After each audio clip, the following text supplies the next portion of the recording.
Welcome everybody. We will basically discuss 3 cases before Corona, but I think I will twist one into to a case that is now going on. Whenever you have questions, please put it into the Q&A. I don't see anyone yet, but I think now and then I will answer some of them. So let's start. One of the events that I would like to raise is an online community event. It's one of the first customers that worked with us for online events. They are now existing for 10 years and running an online community, full year online event for all online for 10 years now. And they started working with us, I think, in 2017, and they were looking into finding a way to smoothly do pre-sign up for roundtables and workshops. And they are still our customer, and but basically what they did is they have an online community. I will start with that event. It's called WebEx, wbecs.com. Then we quickly discuss a full online event. So an event that this takes place as an online event. We will not take this one, but I will take probably another one. But I quickly share the business model behind this case. And we will discuss a pre-event. So these are all events that happened before Corona outbreak, and they were all taking place fully online. And basically what I think is most interesting is to share their business models. So let's start. So anyone already has a question?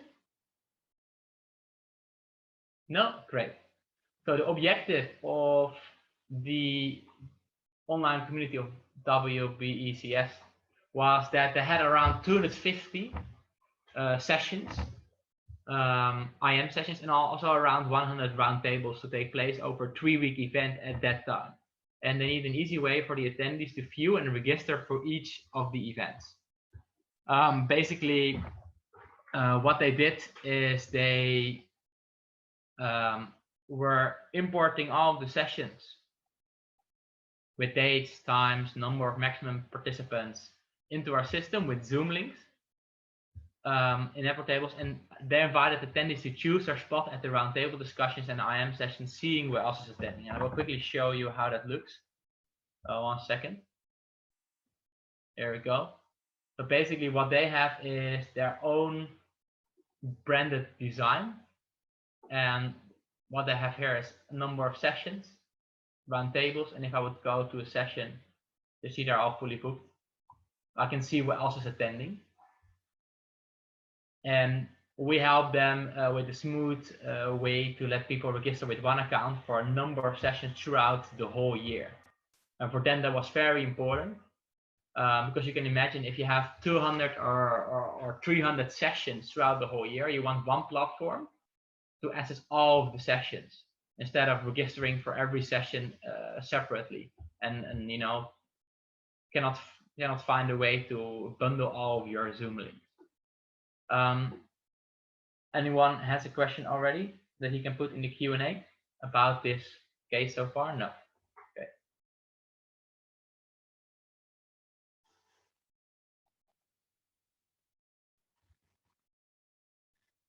Let's go back. So the outcome actually was quite interesting, because their goal was just to have a smooth way for people to register. The outcome is that the links of the sessions that they were having were shared over 1,900 times on social media, which 90% was on LinkedIn. And while of course their goal was met, it was easy for attendees to keep track of when and where the sessions take place. I think this is a nice extra benefit of getting more people to buy tickets or become member for your community. And as you see here on LinkedIn, I just typed in WebEx NetworkTables, and you see here people still sharing those sessions online. So these sessions still taking place, and you see 5 hours ago this lady just shared another session. This person shared another session. If I click on a session as an outsider, I basically can see who's there and can take a spot. But if I don't have an account, I will be redirected to buy a ticket for their community. So I think this way they like you can easily increase ticket sale and make your event go viral. I think this is one of the extra benefits they have. And if I look back 1 second, yeah.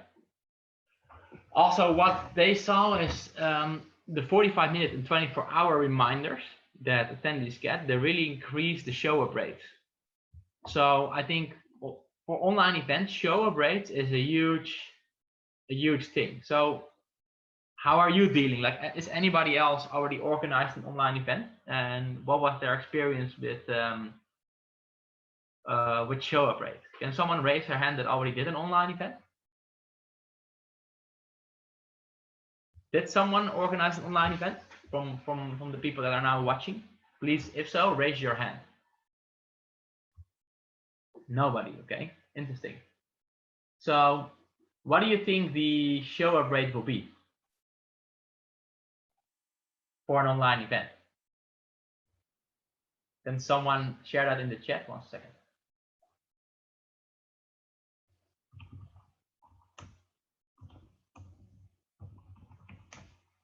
%50. Someone else? 90 is quite high. 70, yeah. Cool. Yeah, so around what we see is that normally, like if you don't do much about increasing the show-up rate, you just let people sign up through a boring Zoom registration form, for example, I think show-up rates will be maybe 50%. When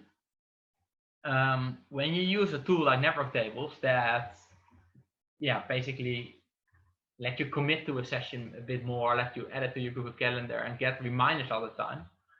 What we see is, for example, with the webinar for the European tax. 1 second to show you. Tax, here, this one. We saw that 100 people signed up for the session here. There was one webinar, just one session. It happened last month, 9th of March. And what we saw there is that around 81 people showed up. So I think that's a show rate of 81%.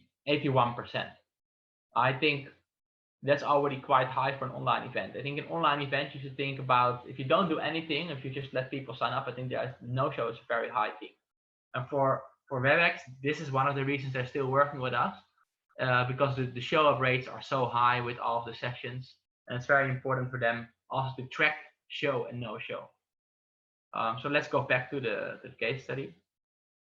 I will raise a poll now. I don't see there's any questions entered into the Q&A. If someone has it now, please do, so I can discuss them on the go. Do you now see a poll? I'm interested in to find out if you are considering running an online community. Can you please let me know?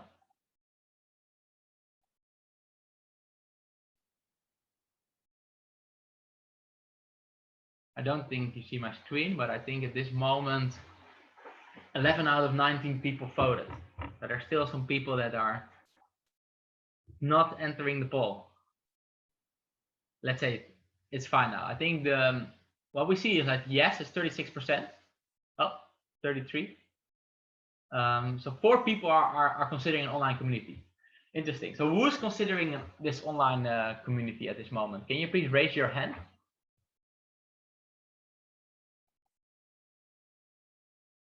Bianca. Should I give you the word again, or someone else? Let's see. Let's involve Bianca quickly. Hey, Bianca. There you are again. I thought somebody else was going to speak as well. So yes, we are definitely considering it, because before the coronavirus, we also were thinking about how can we connect more to our customers, and now COVID comes around, so now it's even more important to find ways to build a better relationship with our customers. So that's the main goal.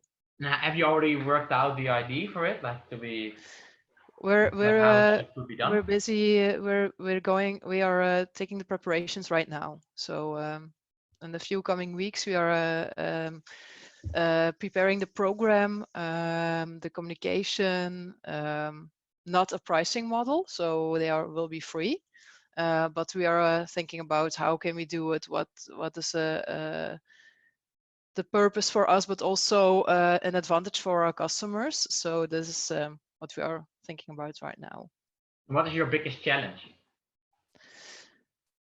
Well, there's a lot of knowledge already in the world, like for you guys. You also have the knowledge, the experience with online events. So what we are trying to do, we are trying to collect the knowledge through our network, and we are trying to convince them to take part of our plan to also be a guest speaker or something like that. So we are trying to find out which knowledge is already in our network and which can we use to offer this in a webinar for our customers. Okay, cool. Someone has a question for Bianca, or like maybe have some experience with this to share? Raise your hand. No? Then we continue. So did this help, like Bianca, this case study here, what you see here? Do you think this is interesting, what they do?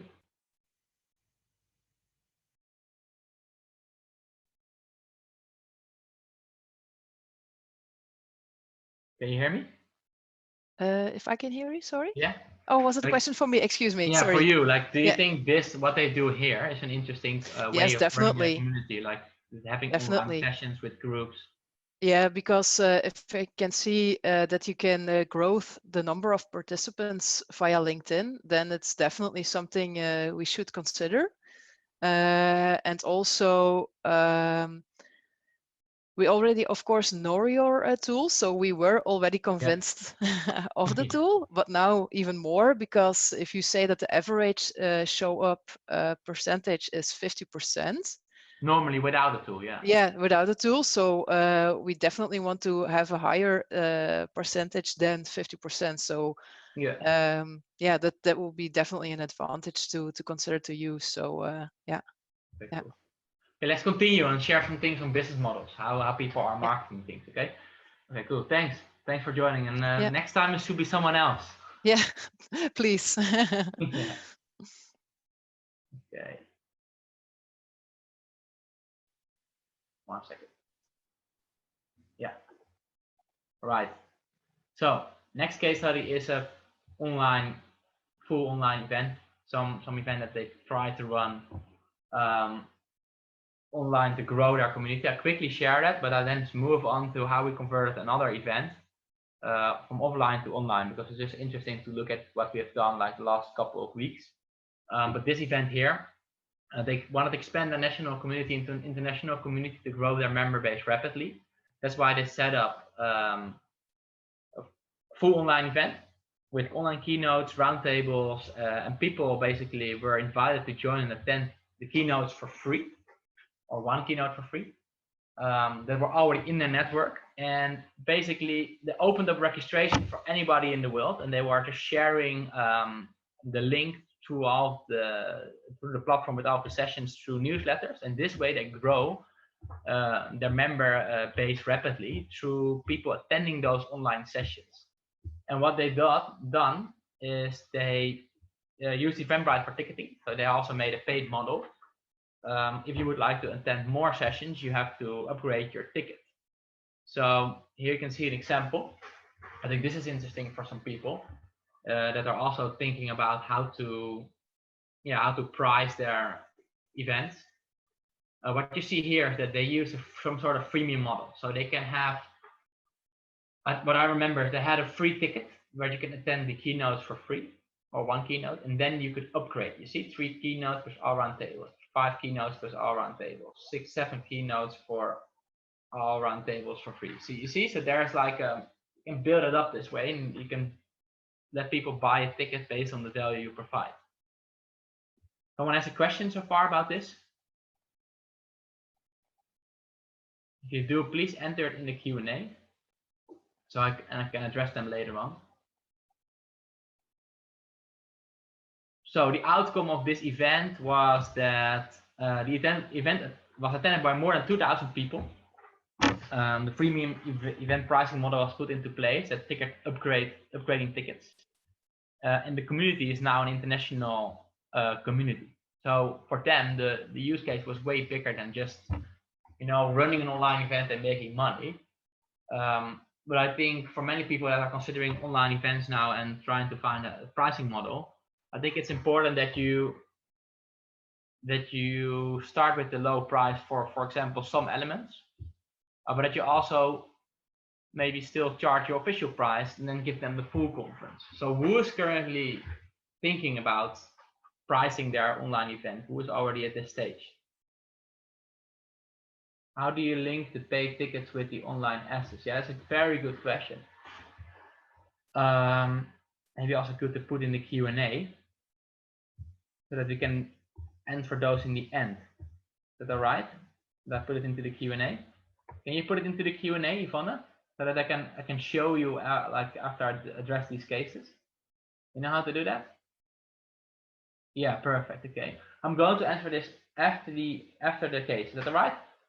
Okay, perfect. Cool. So stay tuned.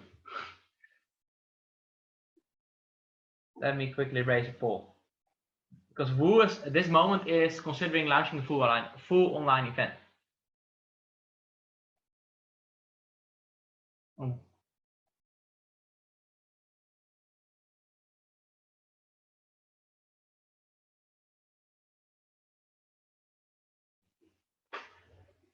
Only 2 say yes, for 3. But also 5 people say not yet, and I'm interested in most interested in those people. So who is? Can someone raise their hand that is not yet organizing a full online event but is considering it? Can someone please raise his hand? Don't be shy. Come on. Who said not yet and would like to share maybe why not yet? Is there something that holds you back at this moment?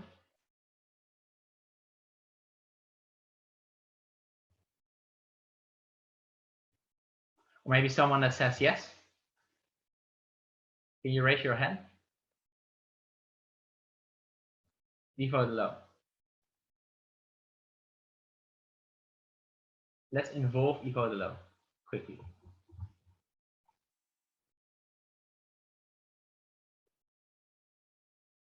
Hey, Ivo.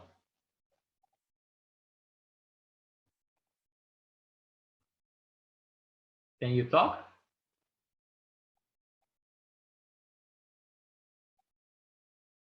Not yet. Ivo, can you talk or start your video?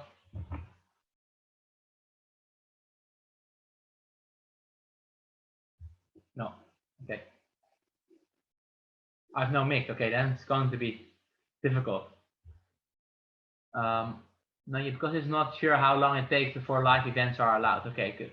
So basically, people are now like maybe not making a decision about running a full online event because they don't know yet if the events are going to take place, and then they think online events are not needed. I think one of the big things is that at this moment I'm showing you events that already took place before Corona. So I think it's important to learn from these case studies that you don't need a crisis or like people have to stay at home now. You cannot run events physically. I think you don't need this to run events online. I think all of these events here, they were run with a purpose already, while they could also run offline. And you see it doesn't have boundaries. But also you see that for them, this is a very easy way to increase their international community. I'll quickly show you also. Here you see an event. You see UG Career Cafe. There's someone in the chat. Strange glitch was kicked out. Okay. So here you see UG Career event from University of Groningen. What you see here is that One second. What you see here is that this event was supposed to take place physically. It's a job market. They had 2 rounds with a number of roundtables hosted by companies. And what you see here is that all the tables are filled up, and they basically turned their whole event into an online event by just letting those roundtable discussions take place online. It's as simple as that, just changing the location. So before they wanted to take, this event was going to take place at the Groningen University campus, I guess. But now they still let this event go through. And this way manage expectation from both companies that still meet the people that are interested in working for their company, and the students that are looking for a job. This way can still apply and be in touch with those companies. Anyone has a question about this?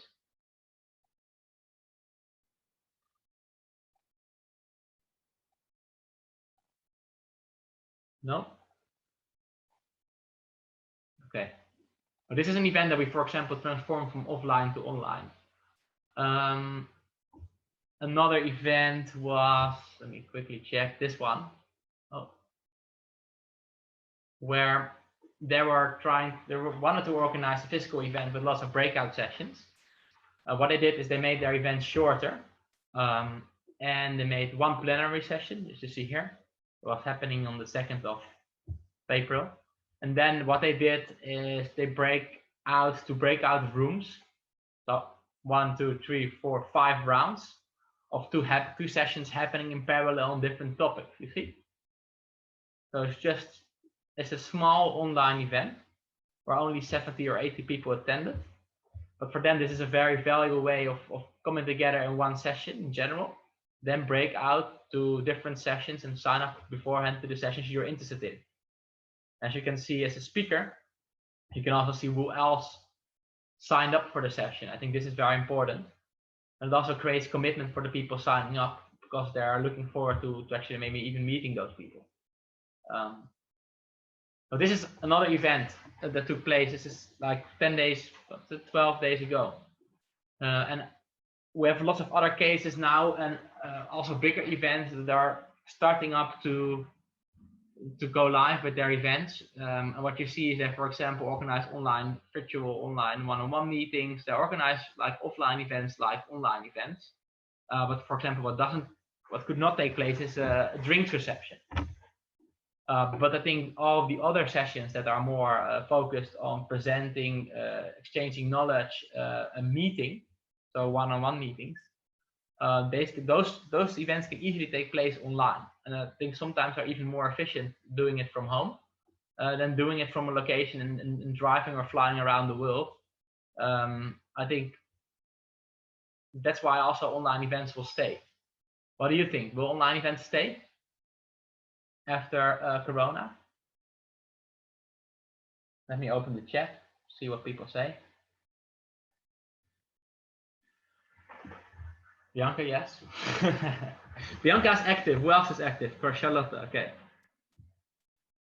Charlotte, are you up for giving you quickly the word? Or maybe Mike's that? Can you raise your hand? Mike or Charlotte, if you would like to speak? No, okay, no. And Mike, would you like to be involved quickly? Yeah, great. Let's invite Mike. Hey, Mike.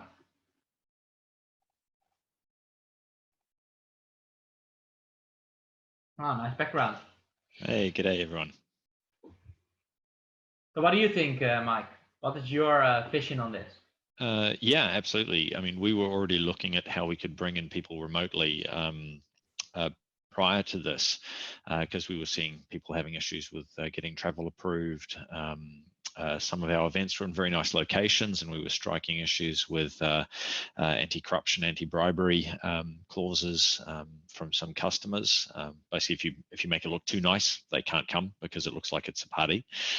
So we were already looking at how to expand the online presence, how to bring in remote keynote speakers in ways that were engaging. And this is just going to put rocket sleds underneath it.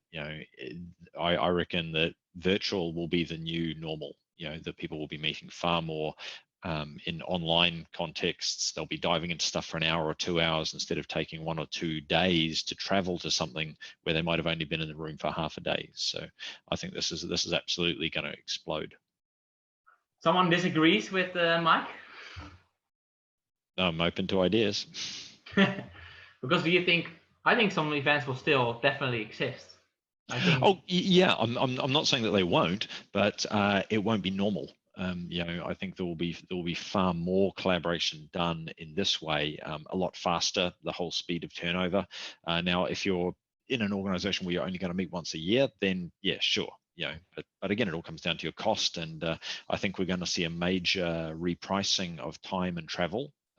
Because the airline industries I'm hearing are saying we're still going to be at like 50% of the historic air capacity through the middle of next year. So there aren't going to be as many planes, and they're going to be more expensive. And people will be looking at that and thinking, do I really need to be there in person? If I already know these people, if we've already got a relationship, do I need to actually be there? Okay, cool. And in terms of online events, do you already have planned one? That's why I'm here. I'm here to learn as much as I can. Yeah. And what is your current did you already think of something like your current concept that you already have in mind? I'm literally inventing it right now because we've never done online before. Okay. Thanks. Anyone has a question for Mike? I think what Mike says makes sense. I think that a lot of people they will go back into. I think now this online events, they're like forced into it. I think it's a way for them to get to know very quickly how online events could work, right? Everybody's now interested in educating themselves on this topic. And probably before they were not. In 2018, I was shouting it all the time, and people were saying, "Oh no, I don't believe in online events." But now they are like forced into it, right? I think this is.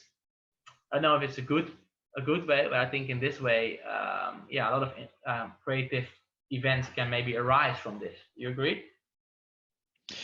Yeah, well, I mean, I think that there's actually, if it's done right, that an online event that's got really active participants and where you're tracking the interaction is possibly going to be even more valuable than doing it in person, because it's really hard to know. If I spend $50,000 on a single day in a nice hotel for a couple of hundred delegates, I've got no idea who spoke to who unless individually scanning badges. Whereas if we've got people put into virtual chat rooms and we can see the recording or the output of what they're workshopping and all that sort of thing, and we can see who connected to who, like people passing virtual business cards, that sort of thing, I can go back to my sponsors at the end of the day and say, look at, you had 10 salespeople in the room and they spoke to all of these people, and these were the connections that they made, and they can follow up on them. So I think it's actually going to be even more valuable than doing it in person in some kind of ways.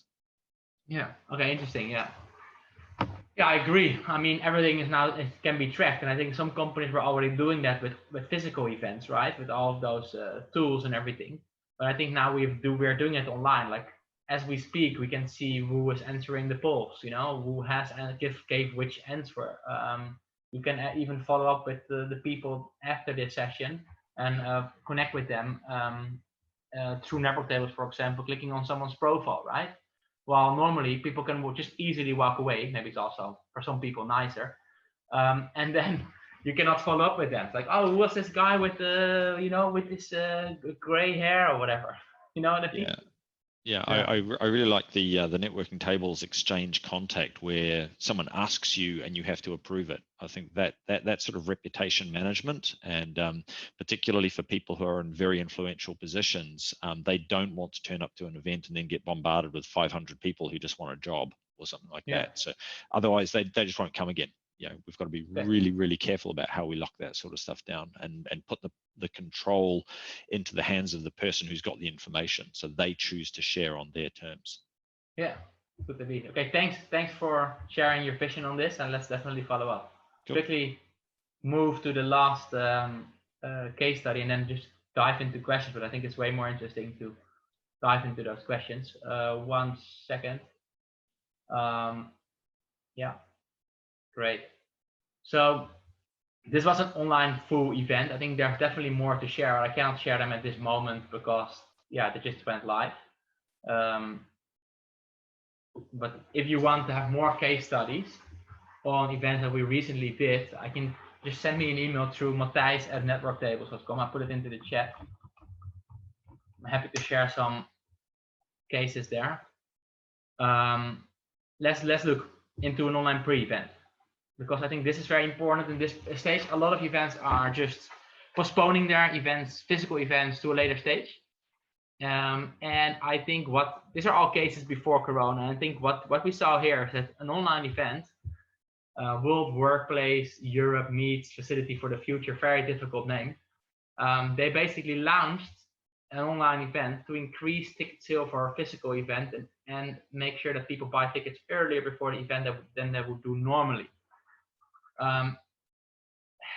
Is anybody like understanding like why that is interesting and why that is interesting to do? Like anyone has events that people buy tickets way too late or just 1 or 2 weeks before the event?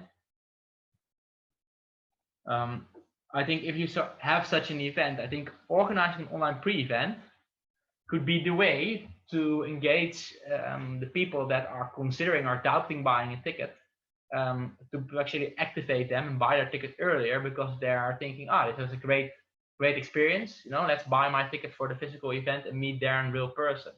I think this is a combination case. So what they did is they run an online pre-event with online keynotes and roundtable discussions, and sign-up was spread throughout newsletters of partners and social media channels. And quickly show you how that event looked. It was in 2000. I think I just had it open. Yeah, here it is. It was in 2019. You see March. They just have online keynotes. And what you see here is that there's a number of sessions people could attend. I think there are even more, but I cannot see them because I don't have the right text. I think the roundtables are hidden from me. But what you see here is that there's a small group of people.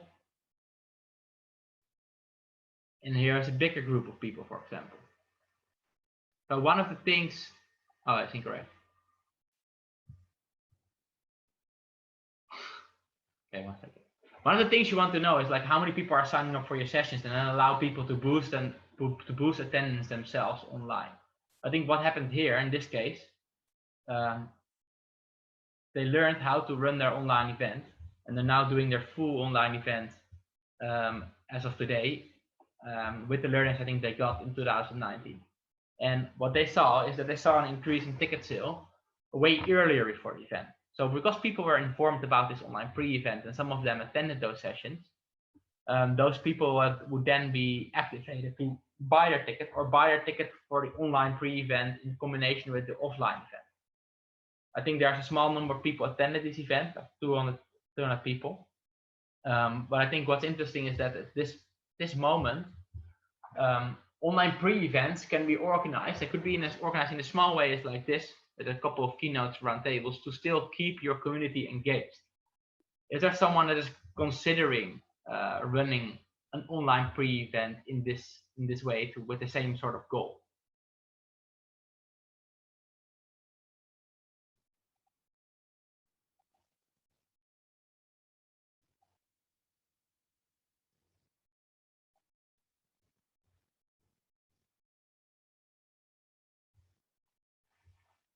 Not yet, no, yes, okay. And polling, share quickly results. One person said yes. Who was it? Someone wants to raise his hand? It was Sarah. Let's quickly involve you, Sarah, and then quickly go to the Q&As, because I have 4 more minutes.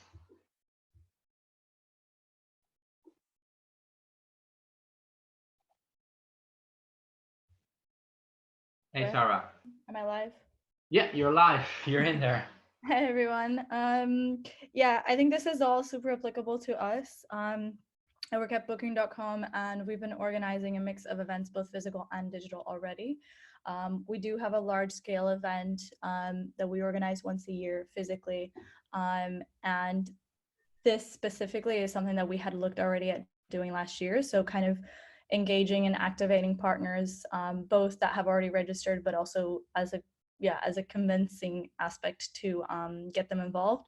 But we had mostly thought about doing kind of the keynote part to it and sending things out, but not necessarily engaging with them. So I think that's also a really good idea to already engage with people even before the event, so that they see basically the benefit of attending the event even before being there. So I think that's super cool. Yeah, okay, cool. And did you already launch something? Not yet, no. Everything has changed a lot for this year, so we're revisiting everything that will be done, because yeah, potentially everything will move to digital, potentially there will be a mix. We're still now analyzing of kind of what's the balance that we're able to have, Okay. which is also why I wanted to watch this. Cool. Anyone has a last question for Sarah?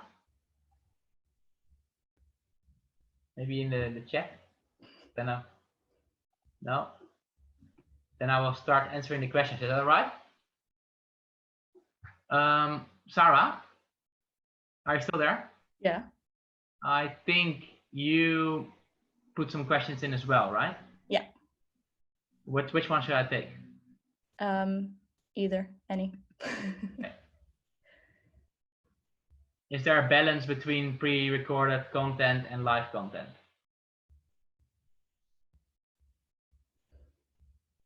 What are the risks of doing it only one or all the other hands? So basically you're saying, like, what do you think it's interesting for people to look at the recording? Well, that's my question. Should we have things that are recorded versus not? Because for us, for example, there are things kind of, let's say, for example, product demo or roundtable is definitely something that should stay live. But potentially things like keynotes to get more of a professional aspect to it should maybe come as a recording, so that we're also able to edit it and, I don't know, add subtitles, for example. How do you guys feel about that? About adding it in pre-recorded? Yeah. Yeah, I think you can do that, but don't you think it's more fun when you just do something live and you can chat and you can answer questions like what we're doing now, and that people can see who else is talking, like these things? Yes, but if you have a 1 full day conference and you want to start out maybe with a really strong keynote from a really big, I don't know, speaker or something, then potentially, that's what I mean, of like having a bit of a balance of having some things that are really, I don't know, having a mix. Yeah, okay. I think, for example, when you deliver trainings, you can easily pre-record things and then maybe, you know, help people on the go. But I think when you're doing like a full like event, I think it also take place live. That's what I think. Mm-hmm. Of course, yeah. Okay. Did that answer it in this way? Yeah, no, for sure. Cool. Okay. Thanks. So then quickly go to the question of Yvonne van Oosteren. I think that should be the last question. I mean, also quickly, Charlotte, like she asked a question about what can you do to offer a great, strong customer experience. I think something that people would remember. I mean, gamification, for example. I think you can do a lot of stuff, but I also think you should stay to your core. You know, I mean, we can, for example, in our platform, we're currently embedding the video calling into our platform so that it all takes place at one place. On the other hand, like, because this looks nice and it creates a better experience, we think that it starts the whole video conferencing in the web and embedded. But I think you should think about the core. I think about the concept. As an event organizer, I think it's your responsibility to make the event engaging and interactive. And I mean, tools can help with that, of course. I think the whole structure of a program, for example, having a keynote session, and then after that, giving people, for example, 30 minutes to join any Q&A session with the speaker. I think these things are in the concept, and you don't need a necessary tool for this. Does that answer your question, Charlotte? Or are you looking really for tools that drive gamification? Okay, cool. Last thing, so I want to, Yvonne, can I invite you to actually discuss this question live? Are you fine with that? Yeah. Yvonne, are you still there? Okay, so okay. Last person. Then I have to round up. Yeah, Karina also is answering the question for me. That's good. It's good to have a helping colleague. Yvonne, are you there?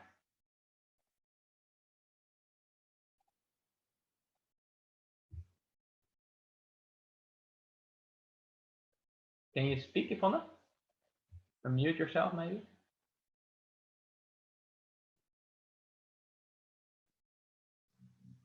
Yvonne? Yeah. Can you start talking? Can't hear you yet.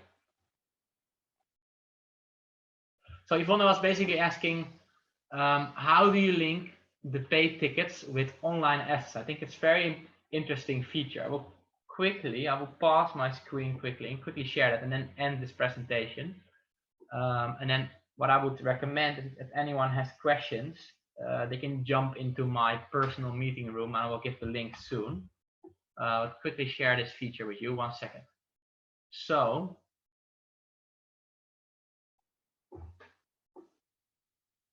for example, I start sharing my screen now. What you see here is the settings of, for example, a group called Keynotes. And what we have here is a limit per ticket type, and this is specially designed for online events. So basically what you can do here is you can assign a number of sessions that you can choose based on the ticket type you have. So for example, if a ticket type is VIP, I can say all the VIPs can have 100 sessions, while the people that are having the ticket type request, they can only attend 1 session. Does that answer your question, Yvonne? And maybe you can start try and talk again.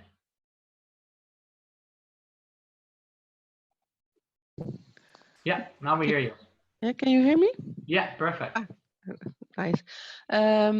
Yes, it's answered the question, but can you also link the type of ticket to a registration program like Eventbrite or Aventry or something like this? Yeah, so this is actually the outcome of these tags. There are the ticket types from a program like Eventbrite, for example. Okay. So for example, I'm trying to show you, but maybe it's good to jump in and follow up in my personal meeting room. Anyone that has any further questions, I'm trying to show you. 1 second.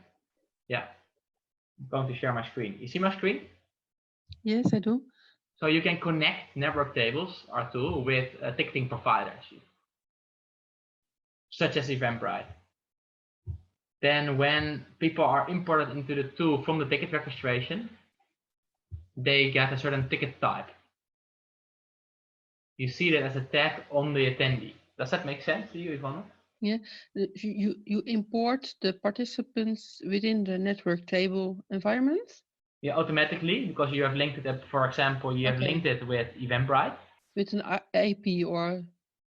Yeah, it's all automatically. Okay. So you can connect your Eventbrite account to NetworkTables. And then from this overview, like from Eventbrite, the ticket types are added as a tag to attendees. That makes sense? So here you can see my screen. You see?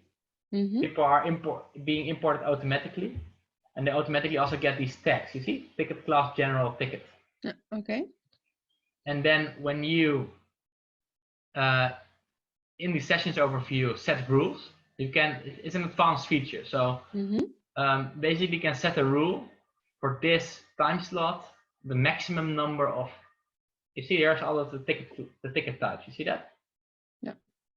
But you can say, only people with a general ticket, they can have 10 seats, while people with an investor corporation main contact, they can only have 5. Make sense? But this is also how the company that I shared at the second time, they have done that. And I saw the Eventbrite and amelde.nl. Did you have a connection with Aventry? At this moment, no, but you can easily import the registrations. Okay. But does this help? Yes, thank you. Okay, cool.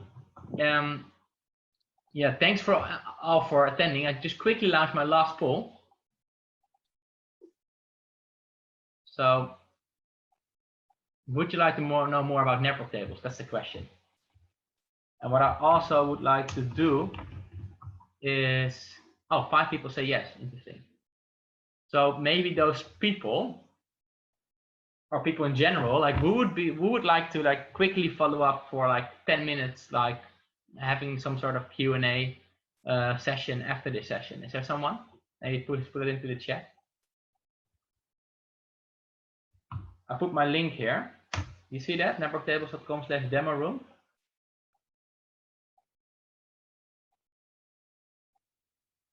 Maybe people join this link. Oh yeah, we booked the session. Yeah, that's true. That's true. Quickly join this link here for a quick 5 to 10 minute follow up. You can ask me any questions, and we just address it in with 5 or 6 people. Okay. Good. Thanks. I hope you like this session. And you will join some other sessions in NetworkTables Connect. And when you need any more information, just send me an email or just join this room. This is the link.